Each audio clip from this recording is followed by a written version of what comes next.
রাজ্য জুড়ে বৃষ্টির পূর্বাভাস আবহাওয়া দপ্তরের। তবে দক্ষিণবঙ্গের জেলায় জেলায় গরম ও চরম অস্বস্তিকর আবহাওয়া। আগামী দুদিনে 1 থেকে 2 ডিগ্রি সেলসিয়াস তাপমাত্রা বাড়তে পারে। বৃহস্পতিবার পর্যন্ত দক্ষিণের একাধিক জেলা তাপপ্রবাহের কবলে, আবার কিছু জেলা মৃদু তাপপ্রবাহের কবলে থাকছে। অন্যদিকে 2-1টি জেলায় চূড়ান্ত আপেক্ষিক আর্দ্রতা ও ঘর্মাক্ত পরিস্থিতির কবলে, যার কারণে সকাল থেকে ঘাম প্যাচপ্যাচে গরম। আজ এবং কাল বৃষ্টির তেমন কোনো সম্ভাবনা নেই। দক্ষিণবঙ্গের পশ্চিমের 4 জেলায় রয়েছে তাপপ্রবাহ। তবে আবহাওয়া দপ্তর এমনও জানিয়েছে জামাইষষ্ঠীর পরদিন থেকে রাজ্য জুড়ে বৃষ্টির সম্ভাবনা। তবে কোনোভাবেই গরমের অস্বস্তি থেকে মুক্তি পাচ্ছেন না দক্ষিণবঙ্গের মানুষজন। এদিকে 14ই জুনের আগে দক্ষিণবঙ্গে মৌসুমি বায়ুর প্রবেশ ঘটবে না বলেই জানিয়েছে আলিপুর আবহাওয়া দপ্তর। অন্যদিকে পশ্চিমের 4 জেলায় তাপপ্রবাহের সতর্কতা জানানো হয়েছে আবহাওয়া দপ্তরের পক্ষ থেকে।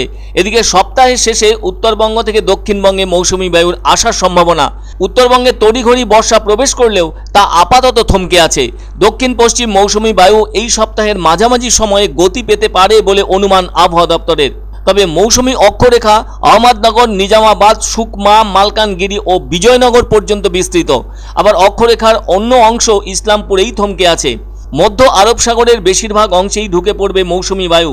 আগামী 24 ঘন্টার মধ্যেই মহারাষ্ট্র, মুম্বাইয়ের বাকি অংশ এবং তেলেঙ্গানার প্রায় সমগ্র অংশেই মৌসুমি বায়ুর প্রভাব পরিলক্ষিত হবে। বুধবার পর্যন্ত তাপপ্রবাহের সতর্কতা থাকবে বীরভূম, পশ্চিম বর্ধমান, পশ্চিম মেদিনীপুর ও বাঁকুড়া জেলায়।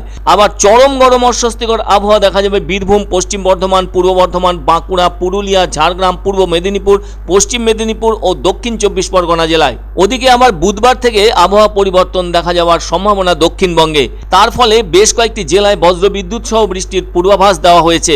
তবে দক্ষিণবঙ্গের সব জেলাতেই ওই বজ্রবিদ্যুৎ সহ বৃষ্টি হতে পারে। আবার সেই সঙ্গে প্রতি ঘন্টায় 30 থেকে 40 কিলোমিটার বেগে দমকা ঝোড়ো হাওয়ার পরিবেশ লক্ষিত হবে। এছাড়া উত্তরবঙ্গে ভারী থেকে অতি ভারী বৃষ্টির পূর্বাভাস দেওয়া হয়েছে, যার ফলে উত্তরের 5টি জেলায় বৃষ্টি চলবে। এদিকে ভারী বৃষ্টির সাথে দমকা বাতাসের পূর্বাভাস দার্জিলিং, কালিম্পং, জলপাইগুড়ি, আলিপুরদুয়ার ও কোচবিহার জেলায়। তবে আগামী 48 ঘন্টায় ভারী থেকে অতি ভারী বৃষ্টির পূর্বাভাস দিয়েছে হাওয়া অফিস। মঙ্গলবার ভারী বৃষ্টির সঙ্গে দমকা ঝোড়ো হাওয়া বইবে জলপাইগুড়ি, আলিপুরদুয়ার ও কোচবিহার জেলায়। আবার ভারী বৃষ্টির সঙ্গে দমকা ঝোড়ো হাওয়া বইবে উত্তর ও দক্ষিণ দিনাজপুর এবং মালদা জেলায়। অন্যদিকে দার্জিলিং ও কালিম্পং জেলাতেও ভারী বৃষ্টি ও সেই সঙ্গে দমকা ঝোড়ো হাওয়া বয়ে যাওয়ার সম্ভাবনা।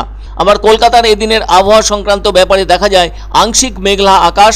ফলে বুধবার বিকেলের পর থেকেই আবহাওয়ার কিছুটা পরিবর্তন দেখা দিতে পারে। অবশ্য বৃহস্পতিবার বজ্রবিদ্যুৎ সহ বৃষ্টির সম্ভাবনা রয়েছে কলকাতা জুড়ে। এদিন এক সাংবাদিক সম্মেলনে আবহাওয়া সংক্রান্ত ব্যাপারে এ তথ্য জানিয়েছেন আলিপুর আবহাওয়া দপ্তরের পূর্বাঞ্চলীয় ডিডিজিএম সোমনাথ দত্ত। তবে উত্তরবঙ্গের ক্ষেত্রে মাঝে মাঝে বৃষ্টির পরিবেশ লক্ষিত হচ্ছে। জলপাইগুড়ি জেলাতেও বৃষ্টি হচ্ছে। রবিবার রাতেও বৃষ্টি হয়েছে জলপাইগুড়ি শহরেও।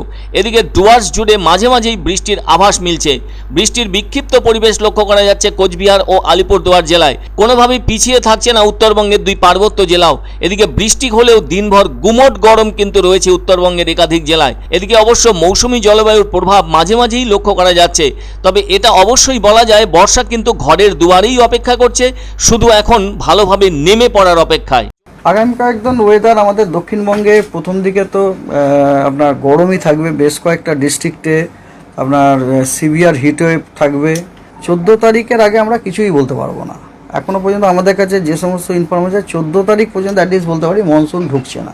সব থেকে উত্তরে যে জেলাগুলি সেগুলিতে মোটামুটি ধরুন প্রতিদিনই আমরা আইদার অতি ভারী থেকে ভারী বৃষ্টি, নয়তো ভারী বৃষ্টি।